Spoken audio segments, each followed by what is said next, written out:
Hey folks, Kevin here. Well, it's September 1st, 2020, and I haven't posted a few videos over this last week because I've been going a little bit crazy around here. But today I thought what I'd do is throw on the helmet cam, and I just want to demonstrate how much fruit there is on some of the trees out in the food forest before it all disappears and all.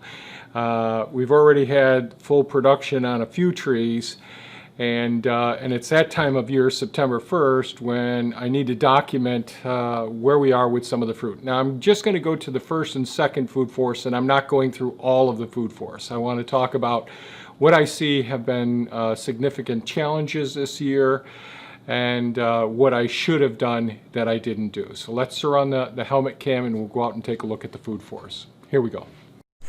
Okay, I'm over here in the first food forest, and I'll just point out a couple of the trees that I did pruning on before. So the essential pruning video where I talked about where I did really heavy duty pruning on these apple trees, and then what was essential is coming out and all these new water sprouts and shoots that stick up. I showed how we try to nip those off when they're really small. Well, I did. And of course they send up another set of shoots. This is one of the Red Delicious varieties. I'm going to graft onto this one, but I'm way behind, unfortunately. I haven't accomplished the things that I had hoped to have accomplished. So up in the third food forest, which we're not going up to today, there's quite a few of the smaller trees. This is an apple tree here. You can see just a couple of fruits, so we're not even going to go up there. This is one of the apple trees that I pruned pretty heavily, and again, you can see these water sprouts here. Some of them are 2.5 to 3 feet long. This one really produces tremendous apples. This is the least number of apples we've had this season, and these will be ready in about 2 weeks, 2 to 3 weeks, these apples will be. I think what we'll do is walk down this way, then we'll go back through the other way. We've had 3 windstorms, one just the day before yesterday, and we lost a lot of trees. This is one of the peach trees. That's a delicious peach that had the deer rub a few years ago that I posted videos on, and I transplanted that one up into this area and keeping it a bit better protected. And we'll walk down here real quick. This is one of the green apples. I can't remember what variety name it is. These are going to be ready this week, basically over the next 3 weeks. They're smaller than they usually are. There is some scab on them, which doesn't affect them at all. They're delicious. And I didn't get to prune this one. I'm surprised the deer haven't been through and harvesting all the low-hanging fruit. This is another variety of apples here. This year, this is producing very few apples. Last year, so some varieties will get tremendous number of apples one season, and the next year will be sparse like this. So I probably got 1.5 bushels of apples off of this one last year. But this one, these apples, all these apple varieties for the most part, and I got to do more pruning on this, do pretty darn well. They're strong enough, even their new growth each season, the length of the new growth and the strength of the new growth is just amazing. Whereas the peaches and these really, when we have these big windstorms, they just snap like crazy. So these put on tremendous amounts of new growth, and then when it starts to get heavy with the fruit, they get down low, and the deer strip all the leaves off and eat all the lower fruit, as you can see. So that's a challenge. So I really have to prune these back, and as you can see, unlike the apple trees, these ones don't hold up as well. And then when we have all of these things happening and they get snapped, that ends up being a real hassle. So I lost a lot of peach production this year. There's another big break right up here in this one. This one's all broken over here. And you can see, I don't know if you can see all the peach pits all over the ground. So I'm behind on harvesting these ones. So the wasps and the birds get to them, and then the deer get to them, they knock them down. And so we, you know, this one probably had a good 3 bushels on it, but unfortunately the windstorm snapped them, and I didn't prune it or thin it appropriately. So that's something that I've got to do, especially with these ones. The Asian pears are really coming on really strong. I've got some boards to support them because last year I didn't really prune them very well. We love these. These are so much better than the European American pears. I think they taste delicious. We have those in the smoothies all winter long, and that's why we have a bunch of these trees. But the drought has been really hard this season. Such a terrible drought that it's affected the growth here in the food forest. Another persimmons is doing okay. Redbud, cherry, another pawpaw here. No fruit from this one yet. So this one didn't produce that much last year, but it's producing quite a few this year. And man, I've really got to prune these. The European or American pears over here, all these pears that produced so many pears last year, they just couldn't handle the drought this year. Just too harsh on them. This apple tree always is a great producer. The deer feed on it. They reach up and get all these apples. This one is probably 2 weeks away, this apple tree. This peach is a later season one. I didn't prune this one either, but you could see the deer are already getting to the bases of these. And I've got to take off one whole limb here and just concentrate on this main limb here and prune it so that we can be harvesting fruit as time goes on. The nectarines, as you can see, I've already cut off a few of the limbs. I'm going to prune this one way back. This is one of the ones that harbors the brown rot, and so this one is either coming out completely or I'll just harvest it right back to something like these 2 little stems here. But this was one of the ones that was a victim to the brown rot, I'm sorry, to the deer rub, and that's why we have so many lesions all over the tree. Same with this one here. So both of these nectarines did extremely well and were very productive until the deer rub happened. And I'm probably just going to take both of these out. This is one of the peaches that's ready right now. Again, the windstorm snapped a bunch of branches. And these peaches are absolutely delicious. But the drought really did affect them quite a bit. So, you know, they just aren't as big and beautiful. And then we have all the wasps get into them. So that's actually a little bit of brown rot there. But here the wasps got into it. And the wasps and the birds, and again, you can see hundreds and hundreds of peach pits all over on the ground down here. Unfortunately, this plum didn't produce as many fruit as we'd like, but they are delicious. And this is on dwarf stock. This one is. But, you know, unfortunately. But no matter what, the currants, these are the black currants right here, red currants over there, black currants here, red currants over there, blueberry bushes, the peaches, the new peaches and plums had a bit of a challenging season this season, so they didn't put on as much growth. The new apples as well, they didn't produce fruit.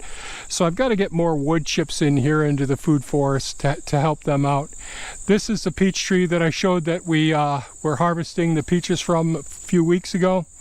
So again, these I got to prune, and I got to inoculate the soil around here with mycorrhizal, arbuscular mycorrhizal.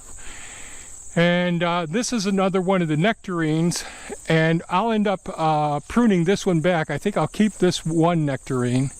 The pawpaws aren't doing quite as well. This is another one of those peaches that I don't love the fruit on, but these are a real late season one. And our frost comes so early that we don't necessarily get the best fruit from them because of they ripen so late in the season.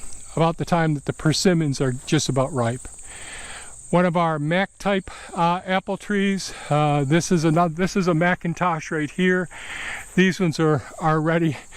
You can see the wasps have been getting to them. Sometimes it'll just be the shell of the apple there. The wasps have already gotten into them. Often a bird will come through and peck at them a little bit, and then the wasps get in there as well. But they wait until they're ripe. That's another Mac variety. That's the one that I pruned pretty heavily. So that's another one of the red delicious ones, not producing very well this season. That's one I'm gonna graft onto. Another peach here, and I think I started off with this one here, and we have small fruit being produced from some of the other small peaches in here. I picked most of the peaches off. Some of the smaller nectarines and peaches over in there, no sense in showing you, they're pretty small. But let's go ahead and just go up to the beginning of the second food forest, because those trees are 3 and 4 years old, maybe even a couple that are 5 years old. So we'll go up there now.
T has been harvesting the blackberries for about 2 weeks now. They're all doing okay. No irrigation, just using the soil for getting their water supply. So this area right in here, so some of our apples, this one didn't produce any apples, but they're so low that the deer could have eaten those ones off. Once they get a bit higher, then they tend to do a bit better. So here's one of the, this is a Cox variety, is this? No, this Gold Rush. So really small, so this whole area really needs to have lots of wood chips put into the area, so which is going to act like a prebiotic. And the deer, this was loaded with apples the other day. But that's it when they're small like this. We can't do any more dwarf apples. Another apple here. The cherry really didn't, it already finished its cherries, but these cherries are all done. A couple apples here, and I have to do some heavy duty pruning on these as well. So the dwarf varieties just aren't good. The deer can get at those, and I've started to put them on the hills so that I could reduce the amount of damage from the deer, but they still come and get all the low-hanging fruit.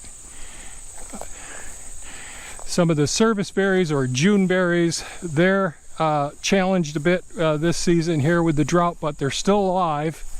So they're doing okay, I guess. The high bush cranberries, I showed these before in the second food forest video, and these have been chomped on so much by all the deer, which really worked out well that I've got those for the deer. Some of these apples, the apples have already disappeared. I don't even see them on the ground. Well, there's two of them there. So here we got pecans right in here. Another apple here. Let's see. More pecans. Cherry tree. Some apples here. Not a real producer this year. This one's doing pretty darn well. These two apple trees are here. So I'll see how they end up. I haven't tasted these yet to see how close they are. And you'd see here's a high bush cranberry, so the deer come through and just gobble these right down. So this was as big as that one. See some of the high bush cranberries. The birds have been going right to town on these. Another apple here. That pear did not make it this year, unfortunately. And another apple here. There were only a few fruit on this one.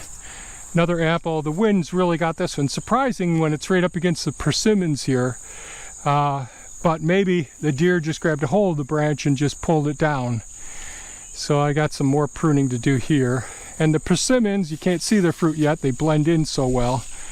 But this always produces quite a few fruit. Despite this being, despite this being such a heavy drought this season. I've got a couple of persimmon volunteers down here. So here's one here and over there. So I got to try and dig those ones up and transplant in here as well. So we will see how things go. High bush cranberry, a pear that did survive. Another apple there. And this apple already dropped its fruit, but the wildlife have already come and gotten it.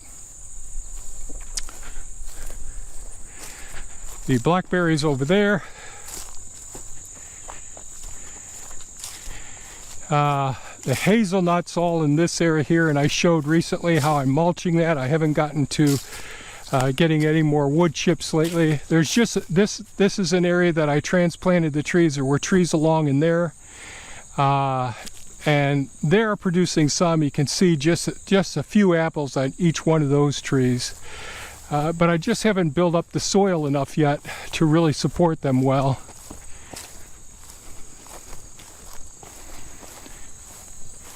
And the grapevines have been doing really well as well. The nut trees, they seem to be holding their own up there. The chestnuts, they do have a hard time during the drought. But the grapes are coming along and we're getting closer and closer here. So getting pretty close. Maybe next week we could start harvesting some of the grapes. Pretty excited about them. So a few different varieties here. They are getting close, but they aren't as big. Yes. Very good. So we're all set with the black rot here. The therapy that we've been doing, I still am going to inoculate the soil. And I'll be doing a video in the near future on the changes that I'm making up there in the third food forest, so no need to go up there. So that's a walkthrough, a quick walkthrough for my videos of the first and second food forests. I plan on doing an update on the third food forest since I've been spending a couple of weeks working up in that area, as well as continuing my work down with the beaver dams and all. And this right now is peak season for doing harvesting.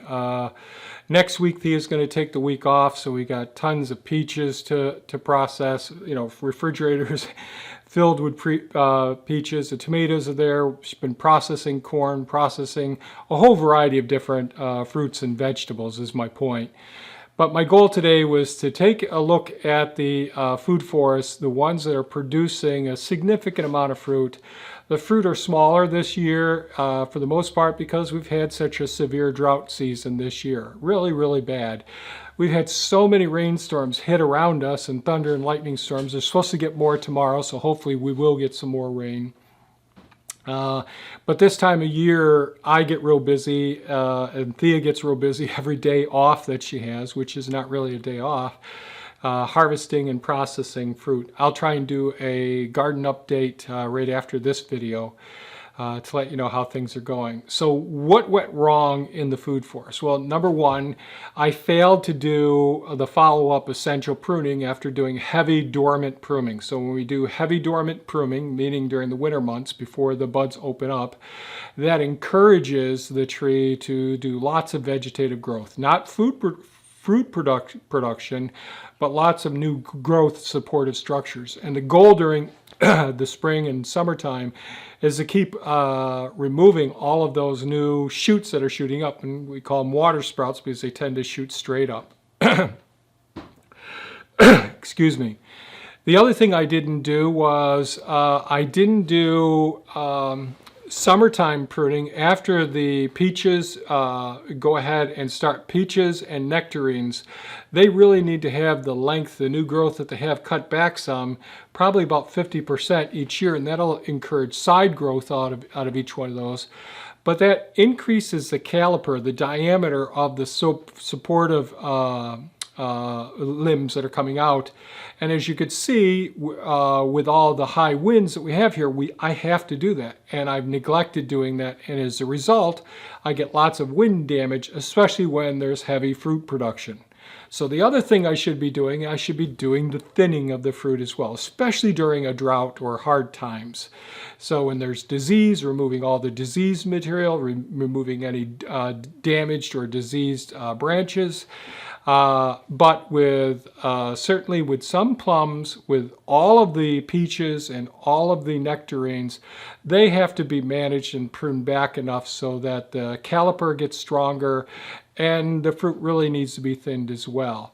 The deer really aren't that much of a problem. It's my lack of getting to those jobs that I just mentioned that make it so that the deer will reach up and grab a hold of that easy to get at fresh new growth leaves and all. So all in all, I really can't complain, although I do. The only reason I'm complaining right now is because there's only one of me and I need 5 of me to get the things done around here, get all this food set. But even if I harvested all of this fruit, there's no way with Thea still working to be able to get it all processed and all. So that's where we are at this point. I'm pretty happy given the severity of the drought, how much fruit has been produced. And so I've got to remove some bad trees, and I've got to do a lot of pruning to get the trees to grow back the way that we want them to grow, to keep these gorgeous, tasty fruit-producing trees like these peach trees we've got. For the most part, they're so amazing, and the plum trees as well.